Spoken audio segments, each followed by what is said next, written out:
దీనికి సంబంధించి మరిన్ని డీటెయిల్స్ మా ఇన్పుట్ ఎడిటర్ చిదంబర్ అందిస్తారు. చిదంబర్, మరి ఫార్ములా ఈ రేస్ కేసులో మాజీ మంత్రి కేటీఆర్ కాసేపట్లో ఏసీబీ ఎదుట హాజరు కానున్నట్టుగా తెలుస్తోంది. మరి ఈ ఫార్ములా రేస్ కేసు ఏదైతే ఉందో దీనికి సంబంధించి ఏసీబీ ప్రశ్నించనున్నట్టుగా తెలుస్తోంది. మరి దీనికి సంబంధించి అప్డేట్స్ ఏంటి? ఎప్పటి నుంచో ఆరోపణలు వినిపిస్తున్నాయి. దానికి సంబంధించి దీంట్లో ప్రధాన సూత్రధారి పూర్తి స్థాయిలో కేటీఆర్, అప్పుడు ఎవరైతే మున్సిపల్ శాఖ మంత్రిగా ఉన్న కేటీఆర్ మొత్తం ఈ స్కామ్ను మొత్తాన్ని తెరతీశారు. అందులో భాగంగానే ఫార్ములా ఈ రేసుకు సంబంధించిన దాన్ని ఇండియాకి తీసుకొని రావడం కానీ అందులో హైదరాబాద్లో ఈ ఫార్ములా ఈ రేసుని నిర్వహించి నిర్వహించే క్రమంలో ఎవరైతే స్పాన్సర్స్ ఉన్నారో స్పాన్సర్స్ మధ్యలో దీనివల్ల పెద్దగా రాష్ట్రానికి లాభం లేదనో లేకపోతే స్పెసిఫిక్గా వాళ్ళ కంపెనీకి సంబంధించి దీనివల్ల ప్రయోజనం లేదనే ఉద్దేశంతో వాళ్ళు బయటకు వెళ్ళిపోయిన నేపథ్యంలో ఇది చాలా ఒక గ్లోబల్ ప్లాట్ఫామ్ మీదని ఇండియాకి తీసుకొచ్చి రావడం కానివ్వండి, హైదరాబాద్లో ఈ రేసులు నిర్వహించడం ద్వారా హైదరాబాద్కి దీనివల్ల ప్రపంచవ్యాప్తంగా ఒక గుర్తింపు అందుతుంది అనే ఒక ఉద్దేశంతో కేటీఆర్ ఉన్నారు. అందులో భాగంగానే ఒకవేళ ఇన్వెస్టర్లు లేకపోతే దీనికి సంబంధించిన స్పాన్సర్లు వెనక్కి వెళ్ళినా సరే ఆ ప్రమోటర్కి సంబంధించిన అమౌంట్ని మనమే పే చేసి దీన్ని సస్టైన్ చేయాలి, దీన్ని రిటైన్ చేయాలనే ఉద్దేశంతోనే కేటీఆర్ ఆ అమౌంట్ ఆ కంపెనీలకు పే చేసినట్టుగా మొదటి నుంచి చెప్తూ వస్తున్నారు. అందులో భాగంగానే ఆ 54 కోట్లకు సంబంధించిన 55 కోట్లకు సంబంధించిన చెల్లింపులు చేశామంటూ చెప్తున్నారు. అయితే ఇందులో అవకతవకలతో పాటు అవినీతి కూడా జరిగింది అన్నది కాంగ్రెస్ పార్టీ ప్రభుత్వం ఇప్పుడు ఆరోపిస్తుంది. అందులో భాగంగా దానికి సంబంధించిన కొన్ని ప్రైమా ఫేసి ఆధారాలను బేస్ చేసుకుని దాని మీద ఒక కేసు నమోదు చేసి ఆ ఏసీబీకి సంబంధించిన కేసులో విచారణ కోసం పిలవడము, ఆ ఏసీబీ కేసు నమోదైన వెంటనే ఇందులో ఫెమా చట్టాల ఉల్లంఘనతో పాటు మనీ లాండరింగ్ జరిగిందన్న అనుమానంతో ఒక కేసుని కూడా ఈడీ ఇప్పటికే నమోదు చేసిన నేపథ్యం మనం చూసాం. ఓవరాల్గా చూస్తే ఇవాళ మొదటిసారి కేటీఆర్ విచారణకు వెళ్ళబోతున్నారు. గతంలోనే కేటీఆర్ విచారణకు పిలిచినా సరే ఆ సందర్భంలో ఖచ్చితంగా అడ్వకేట్ ఉంటే తప్ప నేను లోపలికి రాను, ఎందుకంటే గతంలో కొన్ని సిచ్యువేషన్స్ చూసినప్పుడు ముఖ్యంగా ఏదైతే లగజర్ల కేసులో పట్నం నరేందర్ రెడ్డి ఇచ్చిన స్టేట్మెంట్ కాకుండా మరొక స్టేట్మెంట్ అందులో పొందుపరిచి ఆయనతో బలవంతంగా సంతకాలు చేయించినట్టుగాను, అంతేకాకుండా ఏదైతే అతను మాట్లాడని మాటల్ని కూడా అతను మాట్లాడినట్టుగా బయట మీడియాకు లీకులు ఇవ్వడం ద్వారా పట్నం నరేందర్ రెడ్డికి సంబంధించిన ఇబ్బంది పెట్టే ప్రయత్నం చేశారు. కాబట్టి అలాంటి ప్రయత్నం మరొకసారి జరిగే అవకాశం ఉంది.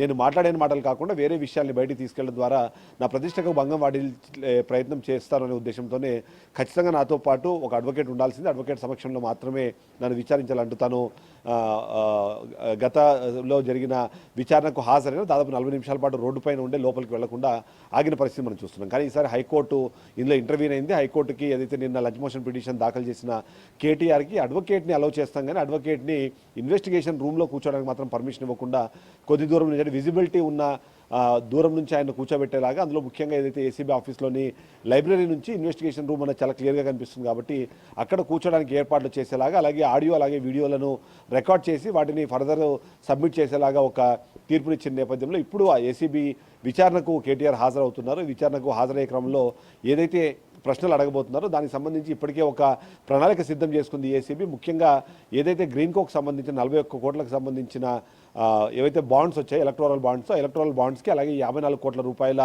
మనీ ట్రాన్స్ఫర్కి ఏమైనా సంబంధం ఉందా, దానికి దీనికి ఏమైనా క్విడ్ ప్రో కోలో భాగంగా మాత్రమే ఇది ఏమైనా జరిగిందన్న ఒక అనుమానం ఉన్న నేపథ్యంలో దానికి సంబంధించిన ప్రాథమిక సమాచారంతో పాటు నిన్న ఏదైతే అప్పటి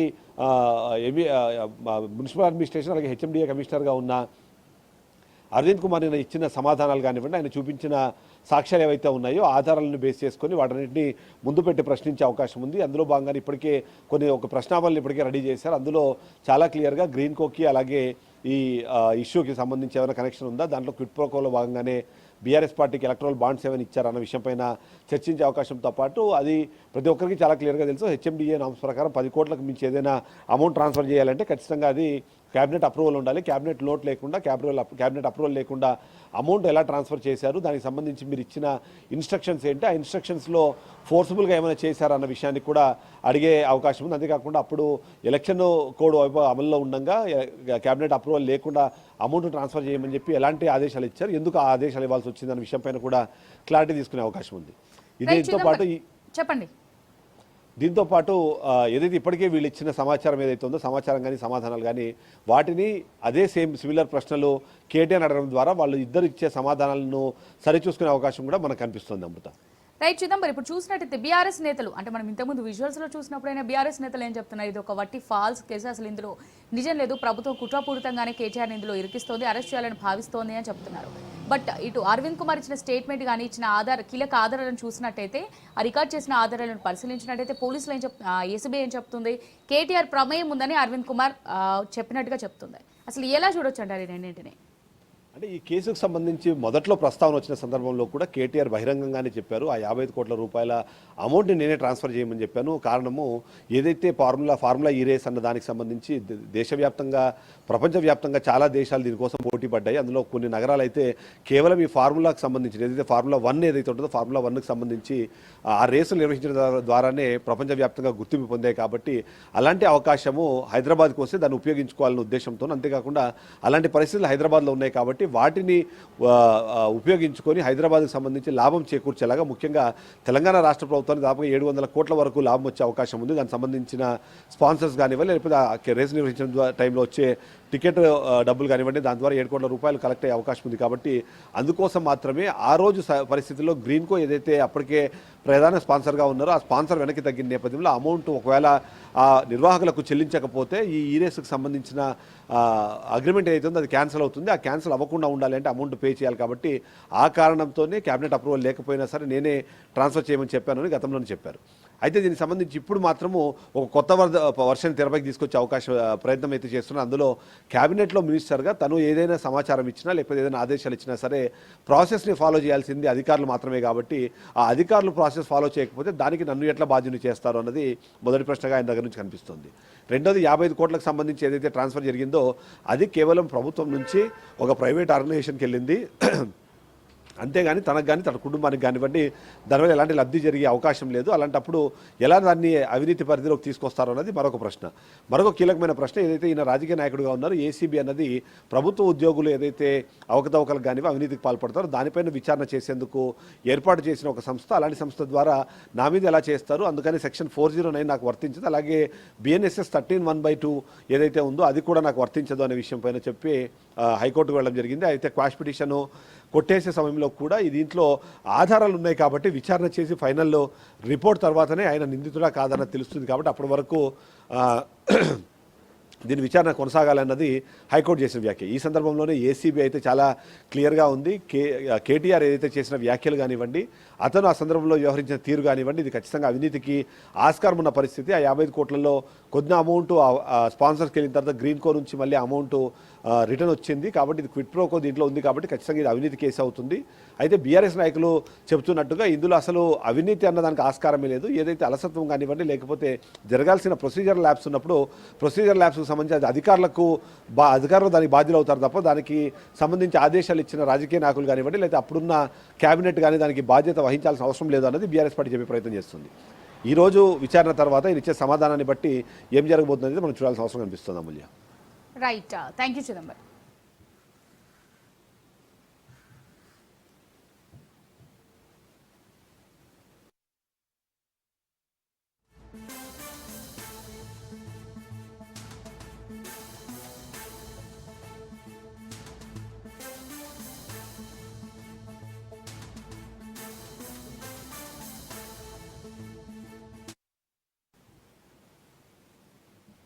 రైట్, ఫార్ములా ఈ రేస్ కేసులో మాజీ మంత్రి కేటీఆర్ కాసేపట్లో ఏసీబీ ఎదుట హాజరు కానున్నారు.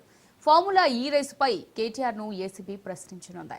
రేసు నిర్వహణకు అరవింద్ కుమార్ ఇచ్చిన ఆదేశాలపై ఏసీబీ ప్రశ్నించనుంది. అరవింద్ కుమార్ ఇచ్చిన స్టేట్మెంట్ రికార్డ్ చేసిన అంశాల ఆధారంగా అధికారులు విచారణ చేపట్టనున్నారు. ఒప్పందంలో కేటీఆర్ పాత్రపై అధికారులు ఆరా తీసే అవకాశం ఉంది.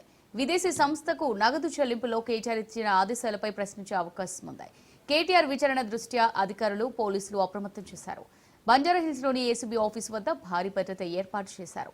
కేటీఆర్ వెంట విచారణకు న్యాయవాది వెళ్లేందుకు హైకోర్టు అనుమతి ఇవ్వడంతో న్యాయవాది రామచంద్రరావు కేటీఆర్ వెంట ఏసీబీ ఆఫీసుకు వెళ్లనున్నారు.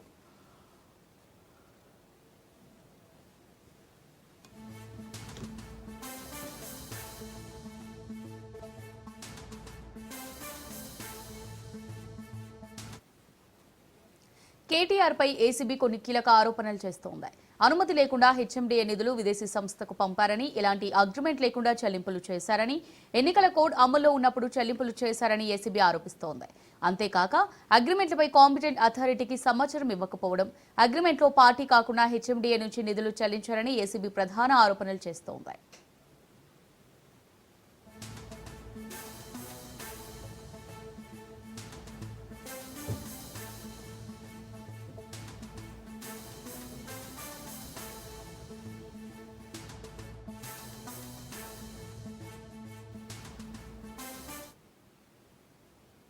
ఫార్ములా ఈ రేస్ కేసులో మాజీ మంత్రి కేటీఆర్ కాసేపట్లో ఏసీబీ ఎదుట హాజరు కానున్నారు. ఫార్ములా ఈ రేస్ పై కేటీఆర్ ను ఏసీబీ ప్రశ్నించనుంది. రేసు నిర్వహణకు అరవింద్ కుమార్ ఇచ్చిన ఆదేశాలపై ఏసీబీ ప్రశ్నించనుంది. అరవింద్ కుమార్ ఇచ్చిన స్టేట్మెంట్, రికార్డు చేసిన అంశాల ఆధారంగా అధికారులు విచారణ చేపట్టనున్నారు. ఒప్పందంలో కేటీఆర్ పాత్రపై అధికారులు ఆరా తీసే అవకాశం కనిపిస్తోంది. అయితే విదేశీ సంస్థకు నగదు చెల్లింపులో కేటీఆర్ ఇచ్చిన ఆదేశాలపై ప్రశ్నించే అవకాశం ఉంది. కేటీఆర్ విచారణ దృష్ట్యా అధికారులు, పోలీసులు అప్రమత్తం చేశారు. బంజారాహిల్స్లోని ఏసీబీ ఆఫీస్ వద్ద భారీ భద్రత ఏర్పాటు చేశారు. కేటీఆర్ వెంట విచారణకు న్యాయవాది వెళ్లేందుకు హైకోర్టు అనుమతి ఇవ్వడంతో న్యాయవాది రామచంద్రరావు కేటీఆర్ వెంట ఏసీబీ ఆఫీస్కు వెళ్లనున్నారు.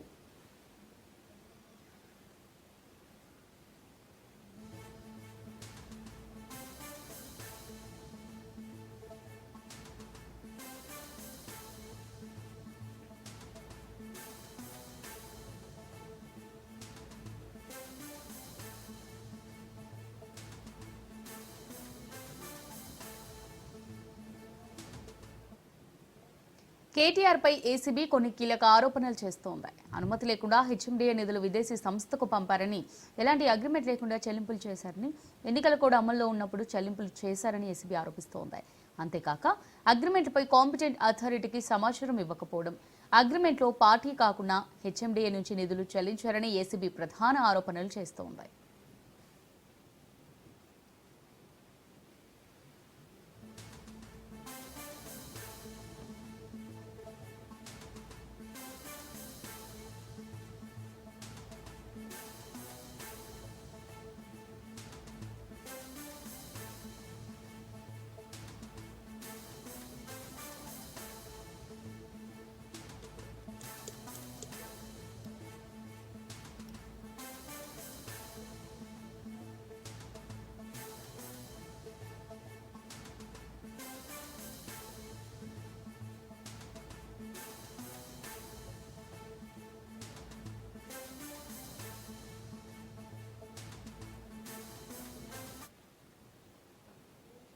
ఫార్ములా ఈ రేస్ కేసులో మాజీ మంత్రి కేటీఆర్ కాసేపట్లో ఏసీబీ ఎదుట హాజరు కానున్నారు. ఫార్ములా ఈ రేస్ పై కేటీఆర్ ను ఏసీబీ ప్రశ్నించనుంది. రేసు నిర్వహణకు అరవింద్ కుమార్ ఇచ్చిన ఆదేశాలపై ఏసీబీ ప్రశ్నించనుంది. అరవింద్ కుమార్ ఇచ్చిన స్టేట్మెంట్, రికార్డు చేసిన అంశాల ఆధారంగా అధికారులు విచారణ చేపట్టనున్నారు. ఒప్పందంలో కేటీఆర్ పాత్రపై అధికారులు ఆరా తీసే అవకాశం ఉంది. విదేశీ సంస్థకు నగదు చెల్లింపులో కేటీఆర్ పాత్రపై అధికారులు ఆరా తీసే అవకాశం ఉంది. విదేశీ సంస్థకు నగదు చెల్లింపులో కేటీఆర్ ఇచ్చిన ఆదేశాలపై ప్రశ్నించే అవకాశం ఉంది. కేటీఆర్ విచారణ దృష్ట్యా అధికారులు, పోలీసులు అప్రమత్తం చేశారు. బంజారాహిల్స్లోని ఏసీబీ ఆఫీస్ వద్ద భారీ భద్రత ఏర్పాటు చేశారు. కేటీఆర్ వెంట విచారణకు న్యాయవాది వెళ్లేందుకు హైకోర్టు అనుమతి ఇవ్వడంతో న్యాయవాది రామచంద్రరావు కేటీఆర్ వెంట ఏసీబీ ఆఫీస్కు వెళ్లనున్నారు.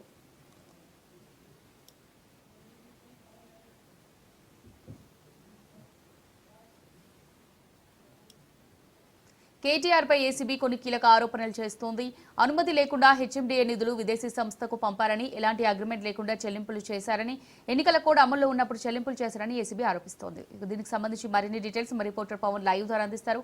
పవన్, మరి చూసినట్టయితే కాసేపట్లో ఏసీబీ ఆఫీస్ కు కేటీఆర్ లాయర్ తో కలిసి వెళ్లనున్నట్టుగా తెలుస్తోంది. దీనికి సంబంధించి అప్డేట్స్ ఏంటి? కొద్దిసేపట్లో కేటీఆర్ ఇక్కడ ఏసీబీ కార్యాలయం కూడా చేరుకొని ఉన్నారు. ఎందుకంటే ఇప్పటికే ఏసీబీ అధికారులు నోటీస్ ఇచ్చిన నేపథ్యంలో ఇక్కడికి 10:30 కూడా ఇక్కడికి చేరుకొని ఉన్నారు. అయితే దీనికి సంబంధించి పూర్తిగా ఏసీబీ అధికారులు నిన్న కోర్టు ఏదైతే మధ్యంతర గైడ్ లైన్స్ చేసిందో ఆ గైడ్ లైన్స్ ప్రకారం కూడా కేటీఆర్ విచారించేందుకు వీడియో, ఆడియో రికార్డింగ్ కూడా సిద్ధం చేశారు. మరోవైపు తన వెంట రామచంద్రరావు అడ్వకేట్ కూడా ఇక్కడికి చేరుకుంటారు. చేరుకున్న నేపథ్యంలో దీనికి సంబంధించి విచారణ మాత్రం ఏ విధంగా కొనసాగుతుంది అనేది మాత్రము అడ్వకేట్ దూరం నుంచి చూడడానికి ఒక ప్రత్యేక గదిని కూడా ఏర్పాటు చేశారు. దీనికి సంబంధించి ఫార్ములా ఈ కేసు సంబంధించి ప్రధానంగా ఈ యొక్క ఎఫ్ఈఓ కంపెనీకి డబ్బులు ఎలా చెల్లింపులు చేశారు, అంతేకాకుండా ఎఫ్ఈఓ కంపెనీకి ఎంఓయూ ఎలా చేసుకున్నారు అనే దానిపైనే ప్రధానంగా ఏసీబీ అధికారులు కూడా విచారణ కొనసాగిస్తున్నారు. మరోవైపు ఇప్పటికే కొన్ని కీలకమైన డాక్యుమెంట్స్ తో పాటు కొన్ని కీలకమైన ఆధారాలను కూడా ఏసీబీ అధికారులు సేకరించిన నేపథ్యంలో దీనిపైనే కేటీఆర్ ని ప్రధానంగా విచారించే అవకాశం కూడా కనిపిస్తుంది. మరోవైపు చూస్తే దీనికి సంబంధించి తనకు ఎక్కడా కూడా ఈ యొక్క ఫార్ములా ఈ కేసుకు సంబంధించి తన ప్రమేయం లేదు, కానీ రాజకీయ దురుద్దేశంతోనే తనను ఏవన్గా ఎక్కువ కేసులో పెట్టాలని చెప్పి కూడా కేటీఆర్ ప్రధానంగా మీడియాతో మాట్లాడుతూ చాలా సార్లు చెప్పారు. దీనికి సంబంధించి చూస్తే మాత్రము ఫార్ములా ఈ రేస్ వ్యవహారంలో ఎఫ్ఈఓ తో పాటు హెచ్ఎండిఏ మధ్య జరిగిన తొలి త్రైమాసిక సంబంధించిన తొలి ఒప్పందం ఏ విధంగా జరిగింది, ఆ సమయంలో జరిగిన కమ్యూనికేషన్ వివరాలు ఇప్పటికీ సేకరించింది ఏసీబీ అధికారులు. అయితే కేటీఆర్ విచారణ తర్వాత దీనికి సంబంధించి పూర్తిగా అంటే ఎన్ని గంటల పాటు కొనసాగుతుందనేది మాత్రం వేచి చూడాల్సిన పరిస్థితి కూడా కనిపిస్తుంది. మరోవైపు చూస్తే ఇప్పటికే అరవింద్ కుమార్ తో పాటు మరోవైపు బిఎల్ఎన్ రెడ్డిని కూడా ఒకరు ఈడీ ఏసీబీ అధికారులు ఇద్దరిని విచారణ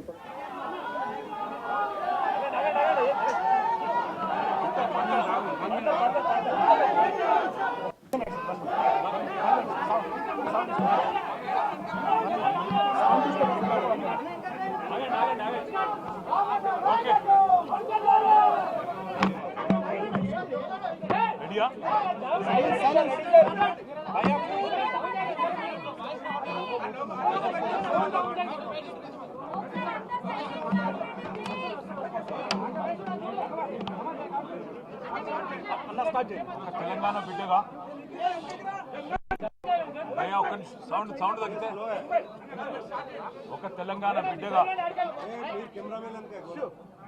తెలంగాణ రాష్ట్రం కోసం పోరాటం చేసిన ఒక కార్యకర్తగా కేసీఆర్ గారి సైనికుడిగా స్వచ్ఛమైన మనసుతో నిర్మలమైన హృదయంతో స్పష్టంగా నేను గతంలో చెప్పింది మళ్ళీ చెప్తా ఉన్నా. తెలంగాణ ప్రతిష్ట పెంచడానికి, బ్రాండ్ ఇమేజ్ ని అంతర్జాతీయం చేయడానికి, హైదరాబాద్ ని ప్రపంచ పటంలో నిలపడానికి ఆనాడు రాష్ట్ర మంత్రిగా ఎన్నో ప్రయత్నాలు చేశాం. ఆ ప్రయత్నాలు చాలా మేరకు ఫలించి హైదరాబాద్, తెలంగాణ భారతదేశంలోనే ఒక ప్రధానమైన నగరంగా ప్రపంచ దృష్టిని ఆకర్షించే స్థాయికి ఆనాడు రాష్ట్ర మంత్రిగా ఎన్నో ప్రయత్నాలు చేశాం. ఆ ప్రయత్నాలు చాలా మేరకు ఫలించి హైదరాబాద్, తెలంగాణ భారతదేశంలోనే ఒక ప్రధానమైన నగరంగా ప్రపంచ దృష్టిని ఆకర్షించే స్థాయికి తీసుకొచ్చే విధంగా పనిచేశాం.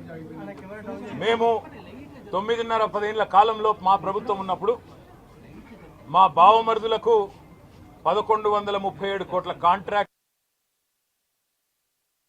చేయలేదు. మంత్రిగా నేను కౌన్సిల్లో కూర్చొని, కౌన్సిల్ ఆఫ్ మినిస్టర్స్ లో, కేబినెట్ లో కూర్చొని నా కొడుకు కంపెనీకి కాంట్రాక్ట్లు ఇచ్చుకోలేదు. లేదా నేను